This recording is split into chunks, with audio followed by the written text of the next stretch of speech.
현재 이화여자대학교 교수이며 또 베스트셀러 작가이자 강연자인 이지선 교수는 2000년 여름 23살의 꽃다운 나이에 뜻하지 않은 교통사고로 인하여 전신 55%의 3도 이상의 화상을 입는 중증 화상 사고를 당하게 되었습니다.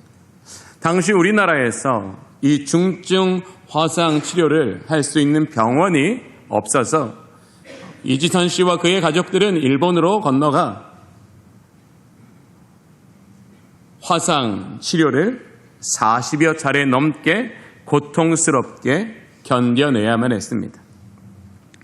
이지선 교수는 이화여대 유아교육과를 졸업하고 미국 보스턴 대학교에서는 재활 상담학 석사를 전공하고 UCLA에서 사회복지학 박사를 취득한 후 현재는 한동대학교를 거쳐 이화여자대학교에서 사회복지학 교수로 섬기고 있습니다. 지선아 사랑해, 오늘도 행복합니다. 다시 새롭게 지선아 사랑해.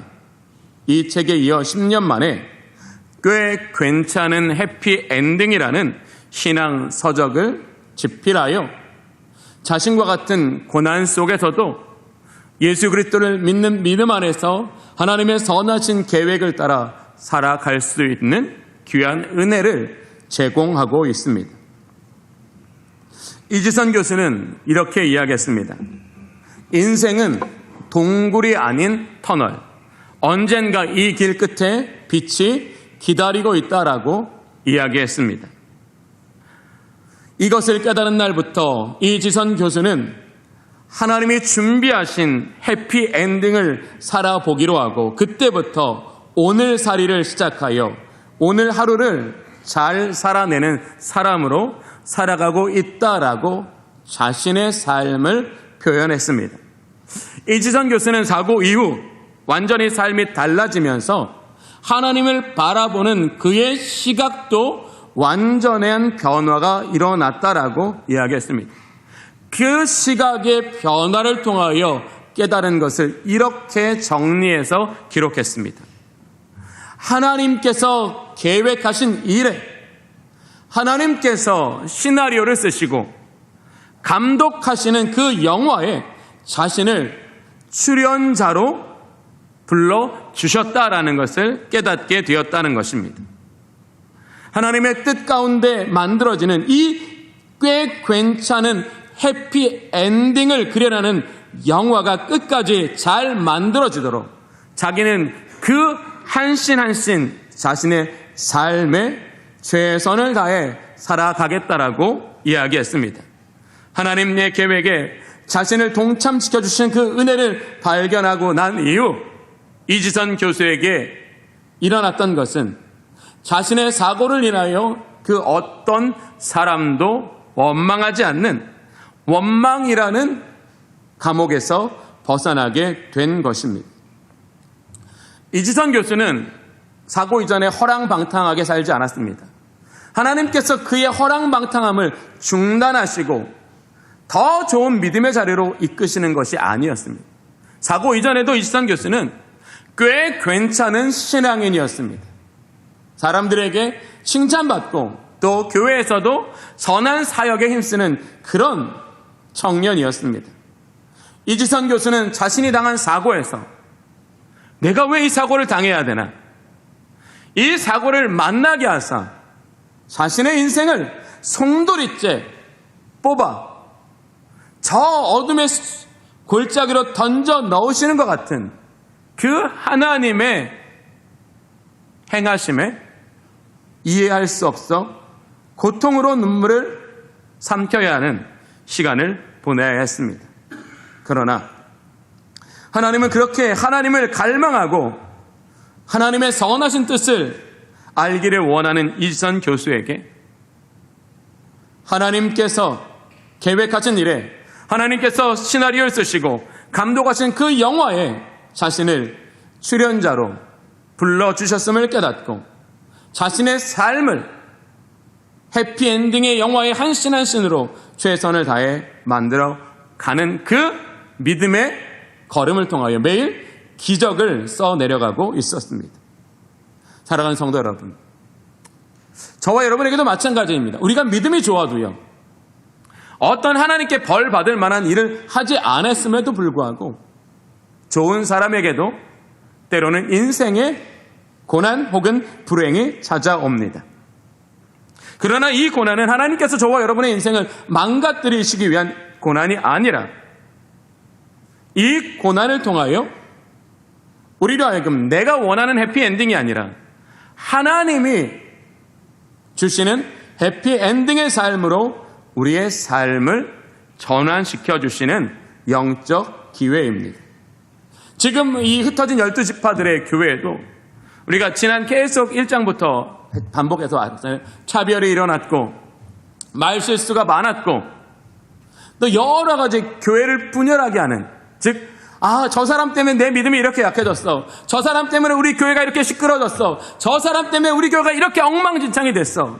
원망할 일이 정말로 차고 넘쳐서 원망하지 않고는 마음이 시원해지지 않는 그 시대를 살아가고 있는 이 흩어진 12지파들에게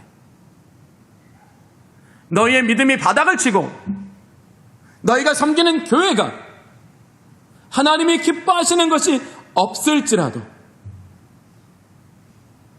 너희는 믿음으로 말미암아 마음을 굳건하게 하고 인내할 때에 주께서 주시는 결말에 이를 것이라는 권면을 통하여 지금 이 흩어진 12지파들이 세운 교회 안에서 성도들이 원망을 그치고, 원망이라는 뭐예요? 사람에게 시선을 두고 살았던 그 시선을 주께서 주시는 결말이라는 낙원을 향하여 시선을 바꾸어내라고 말씀하고 계시는 것입니다.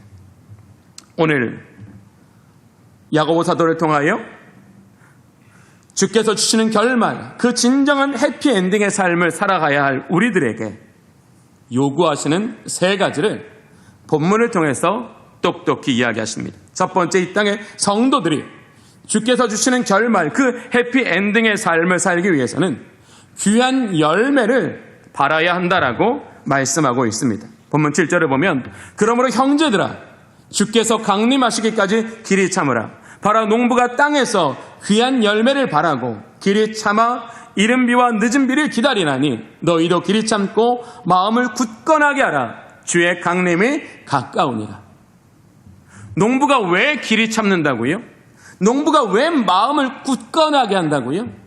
귀한 열매를 바랄 때 그 안에 그러한 소망이 그 사람으로 하여금 하나님이 바라시는 인내의 자리로 그를 이끌어 나가고 하나님이 원하시는 굳건한 믿음의 자리로 그를 이끌어 간다라는 거예요. 그러면서 왜 우리에게 이 귀한 열매를 바라라고 말씀하셨어요? 주님이 강림하시는 날이 가까웠기 때문이라고 이야기하고 있습니다. 이 야고보 사도가 본문을 통하여 말씀하시는 한 줄 메시지는 무엇입니까? 바로 주의 강림하시는 그 은혜의 날은 저와 여러분에게 귀한 열매로 가득한 날이라는 겁니다. 주님께서 강림하시는 그날은 어제와 똑같은 날이 아니라는 겁니다. 어제의 무기력이 오늘의 무기력과 연결되어지는 날이 아니라는 겁니다. 주께서 강림하시는 날, 천사와 천군의 호령과 나팔 소리로 우리 가운데 오셔서 우리를 약속하신 대로 우리를 위하여 준비하신 그 처소로 우리를 들려 올리시는 그 하나님의 은혜의 날에 우리는 귀한 열매로 가득한 인생 되어 그 은혜에 참여하게 된다는 것을 말씀하시는 거예요. 사랑하는 성도 여러분, 만약에 저와 여러분에게 주의 강림하는 날이 없다면 한번 가정해 보십시오. 우리에게 돈이 무슨 절대적 가치를 갖겠습니까? 명예가 어떤 필수적 가치를 갖겠습니까? 썩어 없어질 것, 그것과 함께 내가 동일한 없어짐을 당한다면 그것은 우리의 인생에 아무런 의미도 없을 겁니다. 그러나 여러분 기억하십시오. 주님께서 강림하시는 그 날은 조건이 변해도 환경이 변해도 어떤 변수에도 절대로 변하지 않는 고정값입니다. 그래서 우리에게 귀한 열매도 뭐라고요? 고정값이라고요. 그래서 이 야고보 사도는 흩어진 12지파의 교회들을 향하여 원망하지 마라. 너희가 원망함으로 믿음이 너희들 가운데 역사하시는 그 하나님의 다스림이 없다면 너희들에게는 영생이 아니라 심판이 이미 너희의 문 앞에 서 있는 것과 동일한 삶을 살게 될 것이라고 경고하고 계시는 겁니다. 사랑하는 성도 여러분, 저와 여러분에게 주시는 하나님의 해피엔딩은 귀한 열매로 가득한 날입니다. 그 날에 우리 모두로 하여금 그 영원한 아버지의 나라에 기쁨으로 참여하게 하시기 위하여 하나님은 우리의 삶을 그분의 뜻대로 빚어가고 계십니다. 그 빚어감의 한 과정이 고난일 뿐, 그 고난은 전체를 뭐예요? 완성하는 한 부분이라는 것을 이지선 교수는 깨달았기 때문에 그 은혜의 발견을 통하여 그는 자신을 짓누르는 고통이나 원망의 사슬에서 벗어나 성령의 은혜를 따르는 복된 인생이 될 수 있었습니다. 여러분께 한번 여쭤보겠습니다. 여러분은 주님께 보호받는 인생이십니까? 유철수 장로님밖에 없는 것 같아요. 다시 한번 여쭤볼게요. 그러신 줄 알지만 부끄러워서 말 못하시는 거죠? 자, 여러분들은 주님 안에 보호받는 인생입니까? 그 보호가 내일까지입니까? 아니죠. 영원까지죠.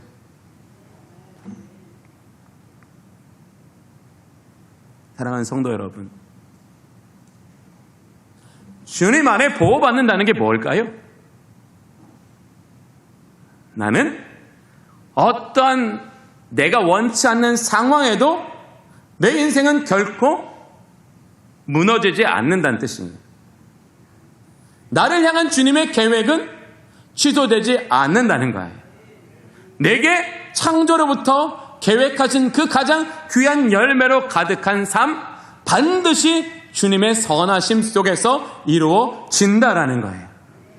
저는 우리의 믿음이 우리의 삶을 견인하는 진정한 삶을 향하여 나아가는 복이 있으시기를 원합니다. 우리는 왜 고난이 필요할까요? 우리는 고난 앞에서 자신의 전 존재를 부정하고 자기에게 일어날 하나님의 놀라운 은혜를 인하여 주님께 부르짖는 순간 우리 안에 은혜가 흘러나오기 때문입니다. 왜 여러분의 삶에 기쁨이 부족할까요? 그것은 소유의 부족이 아니라 내 속에 은혜가 흘러나오지 않기 때문입니다. 은혜가 흘러나온다는 것, 이런 것과 비유할 수 있습니다. 여러분 진주조개 아시죠? 진주조개가 어떻게 진주를 만듭니까?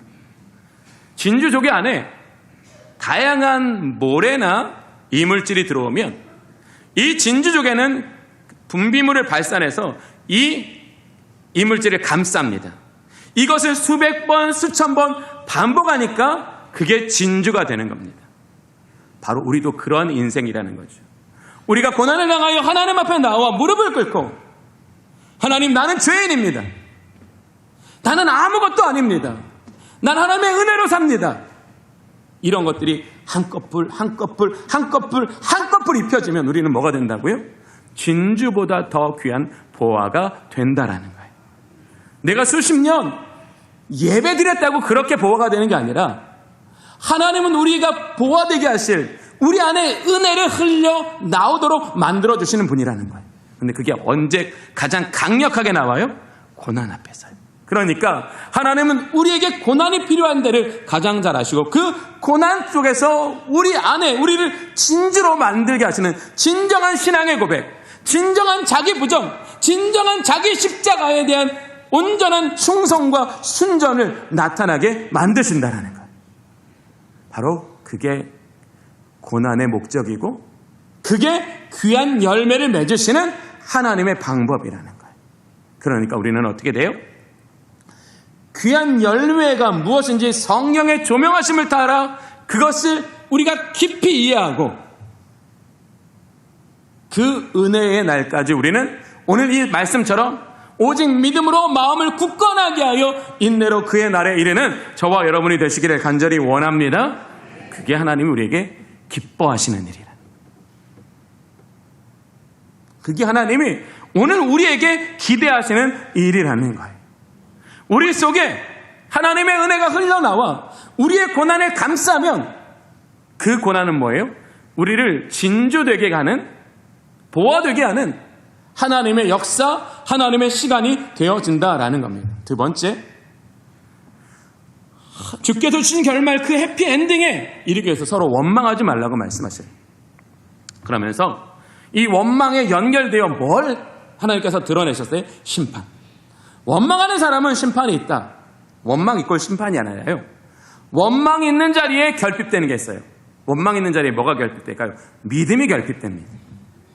그래서 원망이 멈추지 않으면 믿음이 약해지기 때문에 결국 우리는 심판의 자리까지 간다라는 걸 말씀하시는 거예요. 왜 하나님은 다른 데서는 그런 말 안 하시다가 왜 원망에는 심판이라는 것을 이끌어 와서 우리에게 말씀하실까요? 그만큼 우리 그리스도의 몸된 교회 안에서 원망은 조금도 발 붙이지 않아야 할 것이기 때문이라는 거예요. 사랑하는 성도 여러분, 왜 하나님이 우리에게 원망하지 말라고 하셨을까요? 크게는 세 가지 이유입니다. 첫 번째는 원망하면 마음이 고장납니다. 원망으로 가득한 마음은 무슨 마음이라고요? 고장난 마음이라고. 그 마음은 그 어느 것 하나도 바르고 선하고 하나님의 관점으로 볼 수 없습니다. 여러분이 원망을 두신다면 여러분은 여러분의 마음을 고장난 채로 만들어 놓으시는 겁니다. 누군가를 원망하는 그 원망에 휩싸여서 그 원망이라는 감정에서 나오는 미움, 갈등, 시기, 분노들은 결국 뭐예요? 우리의 행동을 고장낼 겁니다. 그리고 마음이 고장나고 행동이 고장나면 우리는 삶도 반드시 고장납니다. 하나님은 우리에게 그걸 바라시는 거예요. 너는 내가 너의 원망을 해결하도록 하지 않고 네가 그 원망에 너를 가둔다면 네 마음은 반드시 고장날 거야. 여러분, 마음이 고장나면 그 고장난 마음에는 믿음도 행하지 않습니다. 여러분, 원망 가득한 사람 치고 믿음 좋은 사람 보셨습니까? 그런 사람은 없습니다. 세 번째, 원망은 모든 사랑의 관계를 다 끊어뜨립니다. 여러분, 우리 주내교회 한번 보십시오. 우리 권사님들은 마음에 조금 근심되는 일이 생기면 제일 먼저 뭐 하는지 아세요? 기도할 것 같으시죠? 아니요, 전화통 붙들어요. 전화통 붙잡고 그냥 주저리 이 사람이 묻지도 않아도 다 얘기해요. 막 1시간, 2시간 얘기해놓고 끊으면서 뭐라고 얘기해요? 만나서 더 자세히 얘기하지. 2시간이나 얘기해놓고 또 자세히. 그게 사람 마음이에요. 왜? 누군가한테 나의 감정을 말만 해도 내가 그 쪼임에서 벗어나는 거예요. 교회는 그런 곳이라는 거예요. 교회는 성도의 만남이 우리의 마음의 조임을 해결하는 장소라는 거예요. 특별히 우리의 어두운 낯빛을 보고 누군가 우리에게 중보할 수 있다면 그 사람의 중보 기도는 우리의 삶을 변화시키는 하나님의 능력이 될 거라는 거예요. 그래서 원망하지 말라는 거예요. 원망하면 그 원망 안에는 사랑의 교제가 끊어지고 성령의 역사가 끊어지고 정말 그를 회복할 수 있는 회복이 끊어지는 거예요. 말씀을 정리하겠습니다. 원래 3까지 있는데 55분까지 끝나야 돼서 2로 끝내겠습니다. 여러분, 오늘 이 질문을 오늘 여러분에게 던지면서 말씀을 여러분이 원하는 해피엔딩을 향하여 나아가고 계십니까? 주께서 주시는 해피엔딩을 향하여 나아가고 계십니까? 하나님 우리에게 주께서 주시는 결말, 그 해피엔딩을 향하여 나아가라고 말씀하십니다.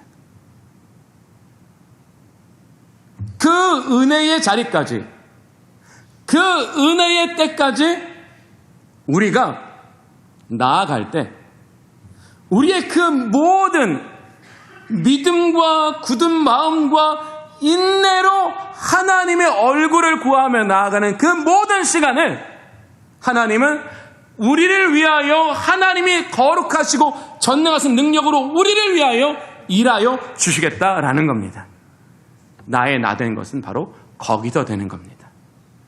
나의 인간적인 열심으로 하나님 앞에 분량을 채워가는 것으로 되어가는 것이 아니라 하나님께서 우리의 믿음의 고백과 우리 안에 간절한 소망을 보시고 내가 저 안에 있는 그 소망을 이루어 그로 하여금 내 안에서 기쁨을 누리게 하기를 원하시는 하나님의 마음과 열심히 우리를 위하여 일하실 때, 그때 우리 안에 진정한 하나님의 선물들이 우리의 삶의 자리자리마다 우리에게 드러나게 되는 줄로 믿습니다. 그게 하나님의 선물을 받는 방법이에요. 나는 변화도 안 되고 나는 사역도 안 되고 맨날 교회에서 기도하면 선물 안 나타나요, 여러분. 기도한 것은 살기 위해 기도하는 거예요. 순종하기 위해 기도하는 거예요. 주님의 뜻을 따르기 위해서 기도하는 거예요. 기도가 그렇게 하나님이 우리에게 주신 그 기도와 한 방향성을 갖게 되면 기도는 반드시 기적이 되는 줄로 믿습니다. 그 기적은 우리를 반드시 하나님의 해피엔딩으로 인도하여 줄 것입니다. 주께서 주시는 결말, 그 해피엔딩에서 우리 주님의 모든 성도들은 서로 기뻐하는 교회가 되기를 원합니다. 기도하겠습니다. 자비로우신 주님, 이 시간 주의 영으로 우리를 깨닫게 하여 주시옵소서. 우리는 고난 속에서 우리가 하나님 앞에 드리는 우리의 진실되고 순결하고 믿음으로 드리는 기도가 우리 안에 우리를 진조되게 하는 은혜를 솟아나게 함을 발견하게 하여 주시옵소서. 그래서 우리가 고난을 당할 때도 원망이 아닌 감사로 하나님의 뜻이 우리 안에 이루어져가는 진정한 해피엔딩을 향하여 나아가는 지혜를 가진 성도들 되게 하여 주시옵소서. 예수 그리스도의 이름으로 기도하옵나이다. 아멘.